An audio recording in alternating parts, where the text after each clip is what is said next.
पति जाकर बिस्तर पर लेट जाता है और पत्नी घर का काम निपटा रही थी। पति उसका बेसब्री से इंतजार कर रहा था ताकि वो आए तो फिर बातचीत का सिलसिला भी शुरू हो जाए। आखिरकार पत्नी आती है और जैसे ही वो आकर बिस्तर पर बैठती है, तुरंत ही पति उससे कहने लगता है कि तुमसे एक बात पूछनी है, सच सच बताना। जैसे ही पत्नी ये बात सुनती है कि क्या पूछना चाहते हो, वो कहने लगता है कि मुझे एक बात पूछनी है, बस मैं ये जानना चाहता हूँ कि सच है तो हाँ कर देना और झूठ है तो ना कर देना। तभी वो पत्नी कहती है, ठीक है, जो भी तुम पूछोगे मैं बिल्कुल सही सही बताऊंगी। पत्नी ने जैसे ये हाँ भी भरी तो उसने कहा कि बस मैं ये जानना चाह रहा था कि क्या तुम्हारा किसी से अफेयर चल रहा है। पत्नी ये बात सुनने के बाद उसके हाथ को झटक देती है, कह देती है कि तुम्हें शर्म नहीं आती, किस तरह की बातें करते हो। पति फिर से पूछने लगता है, बता दो ना कि तुम्हारा किसी से अफेयर चल रहा है। वो पत्नी मना कर देती है, पति फिर से पूछने लगता है। और इसी तरह से करते करते वक्त आगे बढ़ रहा था, लेकिन उसका एक ही सवाल था और उस सवाल का उसे जिस रूप में आंसर चाहिए था, उत्तर चाहिए था, वो वैसा नहीं मिल रहा था। आखिरकार पति कहता है कि एक बार मैं बस सच जानना चाहता हूँ कि इसमें कितनी सच्चाई है, कि क्या तुम्हारा किसी से अफेयर चल रहा है या नहीं चल रहा है। जब बार बार एक ही सवाल पत्नी के सब कानों तक पहुंच रहा था, गूंज रहा था, तब पत्नी कहने लगती है कि हाँ, इसी गांव का जो एक भोजना गुजर है ना, उससे मेरा अफेयर चल रहा है, उससे मेरे संबंध हैं। बस पत्नी ने ये बात जैसे ही पति को बताई है, पति को बेहिसाब गुस्सा आ जाता है। वो रात में सो तो जाते हैं लेकिन ढंग से नींद नहीं आती। पति बार बार इधर से उधर करवटें बदल रहा था। उस रात की जब सुबह होती है, वो सुबह इतनी भयानक होगी किसी ने उसकी कल्पना नहीं की थी। मामला जब अदालत पहुंचता है तो अदालत में जज साहब को ये कहने के लिए मजबूर होना पड़ता है कि इसे तब तक फांसी के फंदे पर लटका के रखा जाए जब तक कि इसके प्राण न निकल जाए। वो तारीख भी तय हो जाती है और जब तारीख आती है तो आखिरकार जयपुर की सेंट्रल जेल में फांसी के फंदे पर जब चढ़ाया जाता है, वो काफी छटपटाता है। लेकिन अदालत ने जो फैसला सुनाया था उसको तो बिल्कुल पूरा करना ही था। जब तक उसके प्राण नहीं निकल गए तब तक उसको फांसी के फंदे पर लटका कर रखा गया था। आखिरकार उसने क्यों फांसी दी गई थी, इसके पीछे का क्या कारण था, आज की इस कहानी के माध्यम से ये जानने की समझने की कोशिश करते हैं। आदाब, नमस्कार, सत श्री अकाल। मैं उस्मान सैफी। आज की जो सच्ची घटना मैं आपको सुनाने जा रहा हूं, ये सच्ची घटना है राजस्थान प्रदेश का एक जिला है बूंदी, और बूंदी जिले का ही एक थाना लगता है डाबलाना, और डाबलाना थाना क्षेत्र का एक गांव लगता है फजलपुर। बात कर रहा हूं 3 जून 1988 की सुबह, लगभग 11 साढ़े 11 बजे के आसपास का वक्त रहा होगा। एक महिला जो कि अपने ही घर पर जो दीवार है उस दीवार के ऊपर पत्थर लगा रही थी, छोटे छोटे पत्थर, ताकि उस दीवार को थोड़ा ऊंचा कर सके। उस महिला का नाम होता है कजोड़ बाई। उम्र उसकी लगभग 30 साल के आसपास होती है। जैसे ही उस महिला ने पत्थर लगा रही थी, उसका पूरा का पूरा ध्यान वहीं पर था, यानी कि पत्थर लगाने में था। एक एक पत्थर उठा रही थी, लगा रही थी, और जैसे ही पत्थर लगाती थी उसके बाद फिर मिट्टी से उसको लीपना पोतना शुरू कर रही थी ताकि वो पत्थर ठीक से जम जाए। उसकी गर्दन थोड़ी आगे निकली हुई थी। इसी बीच में एक भैरू सिंह नाम का एक आदमी आता है। उसके हाथ में 36 इंच की तलवार होती है और जिसकी चौड़ाई लगभग उसकी 1.5 इंच के आसपास होती है। उसने पूरी ताकत से उसको पकड़ा हुआ था। वो महिला आराम से अपना काम कर रही थी, उसका ध्यान पूरी तरह से काम में था। उसने पूरी ताकत से उसकी गर्दन पे जब वार करता है तो उसको संभलने का मौका ही नहीं मिलता। उसे ये कि उस पर कोई हमला करने वाला है, उसे पता ही नहीं चला था कि ऐसा भी कुछ होता है। और जैसे ही गर्दन पे पूरी ताकत से तलवार मारी जाती है तो गर्दन अलग हो जाती है, धड़ अलग हो जाता है। काफी देर तक वो तड़पता रहती है महिला। जब वो महिला तड़पती रहती है तो उसके पास में ही 2 साल का बच्चा है, वो खेल रहा था अपनी माँ के बिल्कुल बहुत करीब में। साथ ही 14 साल का उसका बेटा है जिसका नाम है नंद कंवर, वो भी खेल रहा था। और 7 साल की उसकी बेटी है हंसाबाई, वो भी वहीं पास में खेल रही थी। छोटा बच्चा 2 साल का, वो क्या समझ पाएगा क्या नहीं समझ पाएगा, लेकिन 14 साल का जो उसका नंद कंवर था वो समझ पाता है और उसकी चीख निकल जाती है। लेकिन उसके चीखने का कोई फायदा नहीं होता। एक के बाद एक तलवार उन तीनों बच्चों को मारी जाती है और देखते देखते 2 साल का राज बहादुर वो भी मारा जाता है, 14 साल का नंद कंवर वो भी मारा जाता है, 7 साल की हंसाबाई वो भी मारी जाती है। अब यहाँ से उसके हाथ में तलवार थी, उसके सर पर खून सवार था, एकदम भूत जैसी उसकी स्थिति हो रही थी।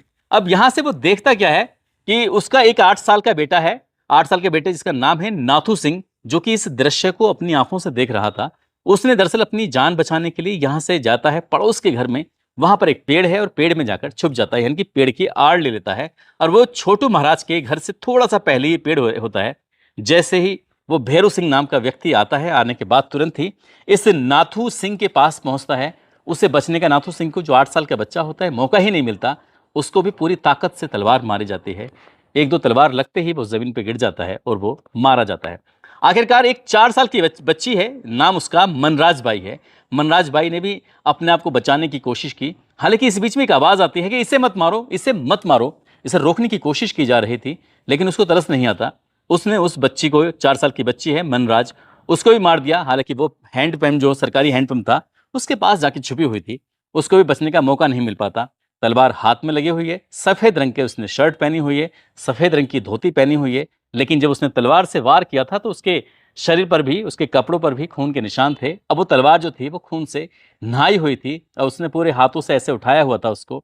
आराम से चले चले जा रहा है। कुछ लोगों की नजर पड़ती है, कुछ लोग उसको देखते भी हैं, लेकिन ये समझ नहीं पा रहे थे कि आखिरकार भैरव सिंह कहाँ जा रहा है, इसके कपड़ों की हालत कैसे हो रही है, इसकी खुद की हालत कैसे हो रही है। वही पास में ही डाबलाना जो थाना है वहां जाता है और वहां जाके मेन गेट पर खड़ा होता है और जोर से आवाज लगाता है, सुनो सुनो, मैंने अभी 6 कत्ल किए हैं।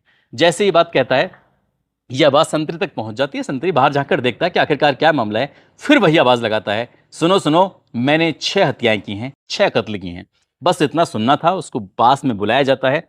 एसएचओ होते हैं दुर्गा शंकर शर्मा, उन तक ये बात पहुंचती है। पूरे थाने में हड़कंप मच जाता है। सभी पुलिस वाले एक साथ इकट्ठा हो जाते हैं। उस आदमी को तसल्ली देते हैं। तसल्ली देने के बाद उसके हाथ से तलवार लेते हैं, उससे बातचीत करते हैं। और बातचीत करने के बाद जैसे ही बातचीत का सिलसिला चल ही रहा था, वो पूरी कहानी बयां कर रहा था, इसी बीच में एक आदमी भागता हुआ आता है। आने के बाद सीधे थाने में आता है। आके कहता है कि ये फजलपुरा गांव है ना, वहां पर 6 लोगों की हत्या हो गई है, अब जितनी जल्दी हो सके वहां जल्दी चलो। पुलिस वाले अभी बातचीत कर रहे थे। एक व्यक्ति है जो ये कह रहा है कि मैंने 6 कत्ल कर दिए हैं। दूसरा व्यक्ति आया है जो ये कह रहा है कि गांव चलो, गांव में 6 कत्ल हो गए हैं। आखिरकार पुलिस वालों को जैसे सूचना मिलती है, दुर्गा शंकर शर्मा अपनी पूरी टीम के साथ उस गांव में पहुंच जाते हैं और जाकर देखते हैं। एक दो बच्चे हैं जो गली में पड़े हुए हैं, 3 बच्चे हैं जो आंगन में पड़े हुए हैं, एक महिला है जिसका धड़ सर से बिल्कुल अलग है, ये सर धड़ से अलग है, वो वहां पर पड़ी हुई है। पूरे गांव में चीख पुकार मच जाती है। आसपास के लोगों का जमघट लग जाता है। बड़ी संख्या में लोग थे, बस ये सोच रहे थे, सुन रहे थे कि आखिरकार ये माजरा क्या हुआ, एक साथ इतनी बड़ी वारदात कैसे हो गई है। तभी पास में खड़ी हुई एक महिला होती है, उस महिला का नाम होता है रत्नाबाई। रत्नाबाई वहीं पास में खड़े होकर कहती है कि साहब, जिसने कत्ल किए हैं उसका नाम भैरव सिंह है और भैरव सिंह मेरा देवर है। दरअसल मैंने अपनी आंखों से देखा है कि वो हंसाबाई को मार रहा था और मैंने उसे रोकने की कोशिश की, लेकिन वो रुका नहीं। अब मैं करती तो क्या करती।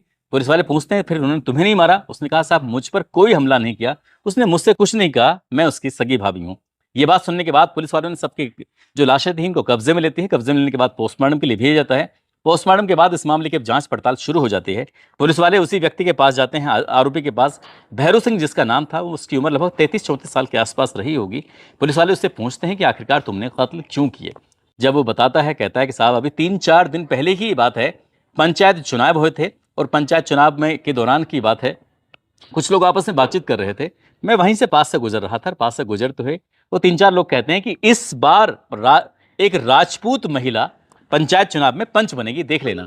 और पंच क्यों बनेगी, इसके पीछे की जो बातचीत कर रहे थे, बातचीत के पीछे की बात यह बताई जाती है कि इस महिला का चक्कर चल रहा है, अफेयर चल रहा है। यह बात भैरव सिंह के कानों तक पहुंचती है तो भैरव सिंह को यकीन नहीं आ रहा था कि आखिरकार ऐसी बात क्यों कह रहे हैं। क्योंकि भैरव सिंह का जो परिवार था, यानी कि राजपूत परिवार, उस गांव में सिर्फ एक ही घर था और एक घर में 2 भाई रहते थे। एक भाई का नाम भैरव सिंह होता है और दूसरे का नाम जोर सिंह होता है। आखिरकार वो समझ जाता है कि पंच तो उसकी बीवी लड़ रही है, यानी कि पंचायत का चुनाव जो उसकी बीवी लड़ रही है, अब इसका अफेयर किससे है, किससे नहीं है। कहीं ऐसा तो नहीं है सिर्फ मुझे चिढ़ाने के लिए, मुझे परेशान करने के लिए ऐसा बोला जा रहा है। जब रात को वो सोने के लिए जा रहा था तो अपनी पत्नी से पूछता है कि तुम्हारा किसी से अफेयर तो नहीं है। पत्नी बार बार मना कर रही थी, वो बार बार पूछ रहा था। जब बार बार पूछते पूछते आखिरकार पत्नी ने सच को स्वीकार कर ही लिया। उसने कहा कि गांव का ही एक व्यक्ति है, उससे उसका अफेयर चल रहा है। यह बात पति बर्दाश्त नहीं कर पाता। वो रात तो काट लेता है, लेकिन जब दिन निकलता है तो उसके दिमाग में, उसके जहन में, उसके कानों में वही शब्द गूंज रहे थे कि हाँ, गांव का ही एक व्यक्ति है, उससे उसका अफेयर चल रहा है, जिसका नाम है भोजना गुज्जर। भोजना गुज्जर के से अफेयर चला। ये बात सुनने के बाद वो बर्दाश्त नहीं कर पाता, तलवार का इंतजाम करता है और अपनी ही पत्नी को मारता है, साथ ही 3 बेटों को मारता है और 2 बेटियों को मार देता है। इसको मारने के बाद इस मामले में एफआईआर दर्ज होती है। 40/1988, 4/25 आर्म्स एक्ट की धारा लगती है, साथ ही आईपीसी की धारा 302 लगती है। इस मामले में चार्जशीट लगाई जाती है और चार्जशीट लगाने के बाद ये मामला अदालत पहुंच जाता है। और जब अदालत पहुंचता है तो दोनों तरफ के वकील, एक बचाव पक्ष वकील और साथ ही जो दूसरा वकील होते हैं, वो दोनों ही इस मामले में अपने अपने तर्क देते हैं। लेकिन अदालत कहती है कि इस व्यक्ति को तब तक फांसी के फंदे पर लटका के रखा जाए जब तक इसके प्राण न निकल जाएं। और ये सेशन कोर्ट से 1 मई साल 1989 को इस पर अदालत फैसला दे देती है। इसके बाद फिर हाई कोर्ट में अपील की जाती है और 20 अगस्त 1990 को हाई कोर्ट इस सजा को बरकरार रखता है। इसके बाद ये मामला सुप्रीम कोर्ट पहुंच जाता है और 4 फरवरी 1994 को सुप्रीम कोर्ट की तरफ से भी सजा को बरकरार रखा जाता है और ये कहा जाता है कि 20 अगस्त 1994 को इस व्यक्ति को फांसी दे दी जाए। वो तारीख आती है और उस व्यक्ति को तब तक फांसी के फंदे पर लटका के रखा जाता है जब तक उस व्यक्ति के प्राण नहीं निकल जाते। लेकिन दोनों तरफ के वकीलों में एक बात को लेकर ज्यादा जिरह चल रही थी। ये कहा जाता है कि जो भाभी थे वो अपने बयानों पर लगातार टिकी रहती है और भाभी कहती है कि उसने देखा था कि सबसे अंत में वैसे जो आरोपी है जिसने खुद से स्वीकार किया था, थाने जाकर बात पूरी बताई थी, उसने कहा सबसे आखिर में उसने 4 साल की जो बेटी है उसकी मनराज बाई, उसने उसको मारा। लेकिन भाभी का जो बयान था वो ये कह रही थी कि 7 साल की हंसा बाई को उसने बचाने की कोशिश की थी। ये दोनों के इसमें बयानों में विरोधाभास था। लेकिन अदालत ये कहती है, जैसा आप ये कहते हैं कि कत्ल तो हुए हैं, भले चाहे पहले हंसा मारी गई हो या मनराज बाई मारी गई हो, इससे कोई फर्क नहीं पड़ता। इस व्यक्ति को जीने का कोई अधिकार नहीं है। दोस्तों, इस पूरे घटनाक्रम को सुनाने का उद्देश्य किसी को परेशान करना नहीं है, किसी का दिल दुखाना नहीं है, बल्कि आपको जागरूक करना है, आपको सचेत करना है। दोस्तों, वीडियो को लाइक करें, शेयर करें, चैनल को सब्सक्राइब करें।